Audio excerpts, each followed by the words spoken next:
আমি ধন্যবাদ জানাই আপনাদেরকে যে আপনারা প্রতিবাদ করেছেন। আজকে যে আমরা কর্মসূচি দিয়েছিলাম লকডাউন, এই কর্মসূচিতে আমাদের আওয়ামী লীগ এবং সকল সহযোগী সংগঠন, বাংলাদেশের কৃষক, শ্রমিক, দিনমজুর, রিকশাওয়ালা, খেটে খাওয়া সাধারণ মানুষ। বাংলাদেশের আসন্ন জাতীয় সংসদ নির্বাচনকে ঘিরে রাজনীতির মাঠে চলছে এক রুদ্ধশ্বাস নাটক। গণঅভ্যুত্থানে সরকারের পতনের পর রাজনীতিতে যে শূন্যতা তৈরি হয়েছে তা পূরণে প্রধান দলগুলো তো বটেই, এমনকি ছোট ও মধ্যম সারির বিশ্বের যেখানে যেখানে জেনজি বা আরব বসন্ত বা সরকার বদলের আন্দোলন করেছে প্রায় সবখানেই এই আন্দোলনটা শুধু ব্যর্থ হয়নি। মিশর, লিবিয়া, তিউনিসিয়া, সিরিয়া সব দেশেই। সুপ্রিয় দর্শক, আসসালামু আলাইকুম রাহমাতুল্লাহ। আশা করি সবাই ভালো এবং সুস্থ আছেন। স্বাগত জানাচ্ছি আমাদের আরেকটি ভিডিওতে। সুপ্রিয় দর্শক, বর্তমান রাজনীতি আলোচনার প্রেক্ষাপটে বেশ কয়েকটি গুরুত্বপূর্ণ ভিডিও ও বেশ কয়েকজন রাজনৈতিক ব্যক্তিত্বের বক্তব্যের সমন্বয়ে খুব সুন্দর করে আজকের এই ভিডিওটি আমরা সাজিয়েছি। সুপ্রিয় দর্শক মন্ডলী, অবশ্যই আপনারা সম্পূর্ণ ভিডিওটি দেখবেন। যে অংশবিশেষগুলো ইতিমধ্যে দেখেছেন, যা দেখে আপনারা অবাক হয়েছেন, সেই অংশবিশেষগুলোর বিস্তারিত আলোচনা দেখতে আপনাকে অবশ্যই সম্পূর্ণ ভিডিওটি দেখতে হবে। তাহলে চলুন আমরা কথা না বাড়িয়ে সেই সম্পূর্ণ বিস্তারিত আলোচনাটা দেখে আসি। তার আগে আপনাদের প্রতি আমাদের একটা ছোট্ট রিকোয়েস্ট থাকবে, যারা আমাদের চ্যানেলে এখন নতুন, চ্যানেলটি সাবস্ক্রাইব করে লাইক করে শেয়ার করে আমাদের সাথে থাকুন।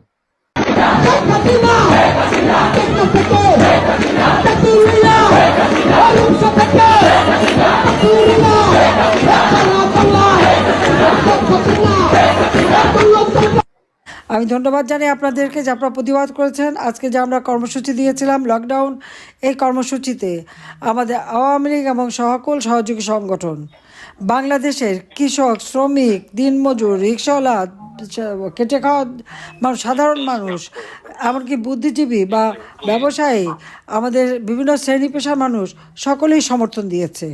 আমি সবাইকে আন্তরিক ধন্যবাদ জানাই যে আমাদের আওয়ামী লীগ এবং প্রবাসী এবং দেশ বিদেশের সকল বন্ধুরা, শ্রেণী পেশার জনগণ যারা এই আন্দোলনকে আজকে সফল করেছেন, তাদের সবাইকে আমি আন্তরিক ধন্যবাদ জানাই। আমাদের এই লকডাউন প্রোগ্রামের মধ্য থেকে যে জিনিসটা আমি লক্ষ্য করছি, আমাদের বাংলাদেশের জনগণ ডক্টর ইউনূস ক্ষমতা আসার পর প্রত্যেকেই একটা অস্বস্তিকর পরিবেশের মধ্যে ছিল।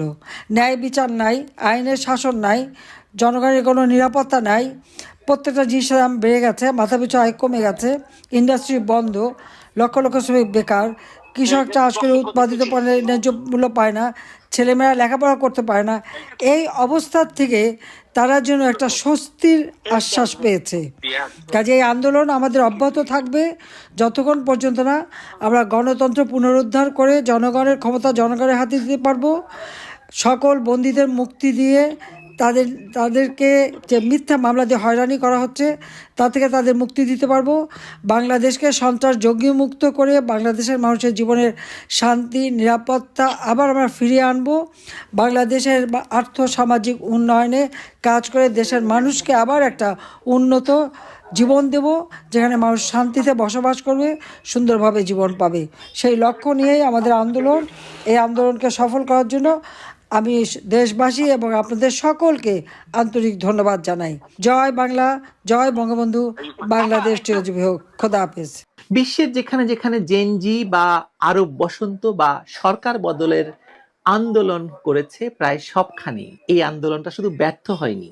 মিশর, লিবিয়া, তিউনিসিয়া, সিরিয়া সব দেশেই এই বিরাট বার্তাবাহী আন্দোলনের দেশগুলিতে না আছে অবশিষ্ট গণতন্ত্র, না আছে মানবাধিকার, না আছে শান্তি। যদি থাকতো তাহলে আর এসব দেশগুলি থেকে এভাবে গণতন্ত্র, মানবাধিকার সব ধ্বংস হয়ে যেত না রাতারাতি। বাংলাদেশেও জেনজিরা ক্ষমতা দখল করে যে কিভাবে ব্যর্থ হয়েছে সেসব কথাই বলবো আজকের বিশ্লেষণে। সঙ্গে থাকুন।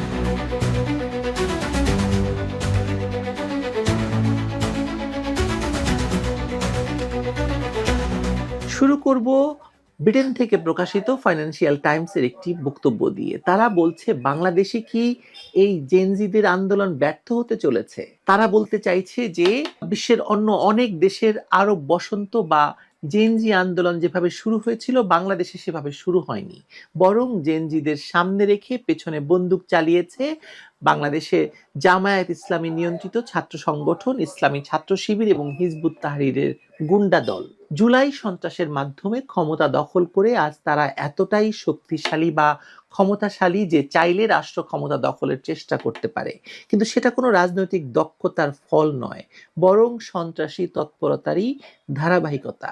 সরকার যেভাবে তাদের পৃষ্ঠপোষকতা দিয়েছে তাতে তারা অস্থায়ী প্রভাব তো পেয়েছে বটে, কিন্তু রাজনৈতিক জ্ঞানহীনতা আর সংগঠনগত অপারগতার কারণে ব্যর্থতার পথেই হাঁটছে। ফাইন্যান্সিয়াল টাইমস বলছে, বাংলাদেশের তরুণ প্রজন্ম যেই পরিবর্তনের আশায় রাস্তায় নেমেছিল সেটি শুরু হয়েছিল আবেগ থেকে, যুক্তি থেকে নয়। জেনজি প্রজন্ম ভেবেছিল তারা পুরনো রাজনৈতিক অচলায়তন ভেঙে নতুন কিছু গড়বে, কিন্তু দেখা গেল আন্দোলনের ভেতর ঢুকে পড়েছে এমন শক্তি যাদের উদ্দেশ্য ছিল একেবারেই আলাদা। তারা পরিবর্তনের স্বপ্ন নয়, সুযোগ দেখেছিল রাষ্ট্রকে নিজেদের নিয়ন্ত্রণে নেওয়ার। আর সেই সুযোগ তারা পেয়েছিল সরকারের দুর্বলতা, প্রশাসনের অব্যবস্থা এবং জনগণের হতাশার ফাঁক গলে। বাংলাদেশের সাম্প্রতিক রাজনৈতিক ঘটনাগুলোর ভেতর দিয়ে বোঝা যায় এই আন্দোলন কেবল অভ্যন্তরীণ ছিল না, বাইরে থেকেও চাল এসেছে, অর্থ, অস্ত্র এবং প্রোপাগান্ডার আকারে। বিদেশি স্বার্থ গোষ্ঠী এই অঞ্চলে দীর্ঘদিন ধরে প্রভাব বিস্তারের চেষ্টা করেছে। শেখ হাসিনার সরকারের ধর্মনিরপেক্ষ অবস্থান, ভারতের সঙ্গে সম্পর্ক এবং চীনের প্রতি ভারসাম্যপূর্ণ নীতি অনেকের অস্বস্তির কারণ হয়ে উঠেছিল। সেই অস্বস্তি থেকেই কেউ কেউ চেষ্টা করেছে বাংলাদেশকে অস্থিতিশীলতা তৈরি করতে এবং তরুণদের ক্ষোভকে কাজে লাগিয়ে রাজনীতির ময়দানে উত্তপ্ত করার।